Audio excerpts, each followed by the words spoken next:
കർമ്മ റിട്ടേൺസ് എന്ന് പറഞ്ഞാൽ വിശ്വസിക്കുന്ന ഒരു വ്യക്തിയാണ് ഞാൻ.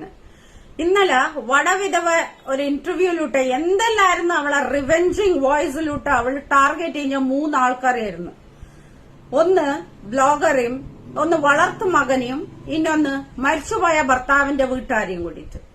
ഓക്കെ, എപ്പോഴും ഞാൻ പറയാറുണ്ട് ആ ബ്ലോഗറെ നിങ്ങൾ തോണ്ടണ്ട. ബിക്കോസ് നിങ്ങളിൽ തെറ്റുണ്ടെങ്കിൽ അവർ ആ തെറ്റിനെ പുറത്തേക്ക് എടുത്ത് കാണിക്കുന്നു. അതാണ് ഇന്നലെ സത്യാവസ്ഥ അറിഞ്ഞത്.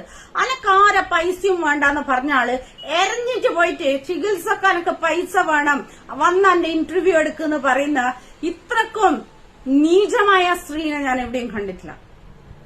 ഇപ്പൊ ആ കോൺട്രിബ്യൂഷൻ നമ്മളതും കൂടിയാ. ബിക്കോസ് ആ ചാനലിലത്തെ ഇന്റർവ്യൂ നമ്മളും കൂടി വ്യൂ ചെയ്യുന്നുണ്ട്. അപ്പൊ അതിൽ വരുന്ന TRPന്റെ ഒരു ഷെയർ ആണ് നിങ്ങൾക്ക് കിട്ടിയിട്ടുള്ളത്. അതുകൊണ്ട് തന്നെ നമ്മളെല്ലാം ചോദിക്കുന്നത്. ബാക്കിയുള്ള ആൾക്കാരെ പറ്റിയിട്ടൊന്നും നമ്മൾ ആരെയും ചോദിക്കുന്നില്ലല്ലോ. ഇങ്ങോട്ട് ചൊറിഞ്ഞാൽ അങ്ങോട്ട് ഡബിൾ ആയിട്ട് ചൊറിയുന്നുള്ളത് ഓർത്തോ. സത്യാവസ്ഥ അറിയിച്ചു കപ്പിച്ചേരാ നിങ്ങൾക്ക്.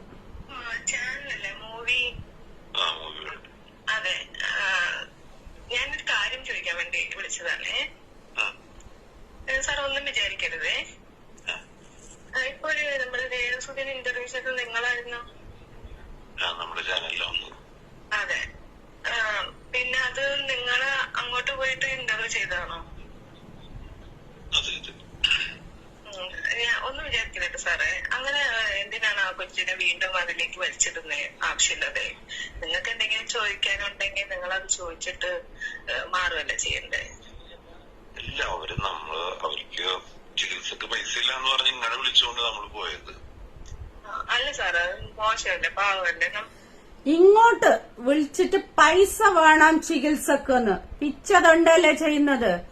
ഈ നേരം കൊണ്ട് നല്ല കണ്ടന്റ്സ് ഉണ്ടാക്കിയിട്ട് ഞങ്ങളുടെ രോഗം ഇങ്ങനെയാണ്, ഞാൻ എങ്ങനെയാ പുറത്തു വരേണ്ടത്, അതെല്ലാം ആലോചിക്കുന്ന നേരം കൊണ്ട് കുനിഷ്ഠ ബുദ്ധികളെ കൊണ്ടാണ് ഒരാളെ ടാർഗറ്റ് ചെയ്യുന്നത്.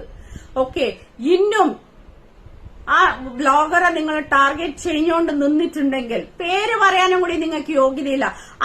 അത്രത്തോളം പേടിയുണ്ട്. കള്ളത്തരം ചെയ്യുന്ന ആൾക്കാർക്ക് ആ പേടി ഉണ്ടാവുള്ളൂ. അത്രത്തോളം കള്ളത്തിയാണെന്നുള്ളത് മനസ്സിലായി. ആ ടാർഗറ്റ് കഴിഞ്ഞാല് തിരിച്ചും നിങ്ങൾക്ക് ഇതിനെക്കാട്ടിയും സ്ട്രോങ് ആയിട്ട് കിട്ടും. ഇന്നൊന്ന് ഞാൻ പറയുന്ന ആ ബ്ലോഗറോട്, ഒരിക്കലും നിങ്ങൾ തളരരുത്. Because you are really a strong lady. ആ സ്ട്രെങ്ത് ഇങ്ങനത്തെ കുറെ കള്ളത്തികളെ സത്യാവസ്ഥ, കള്ളത്തി മാത്രമല്ല കള്ളന്മാരെയും സത്യാവസ്ഥ നിങ്ങൾ സൊസൈറ്റിയിലേക്ക് അറിയിക്കുന്നതിന് ബിഗ് താങ്ക്സ് ടു യു.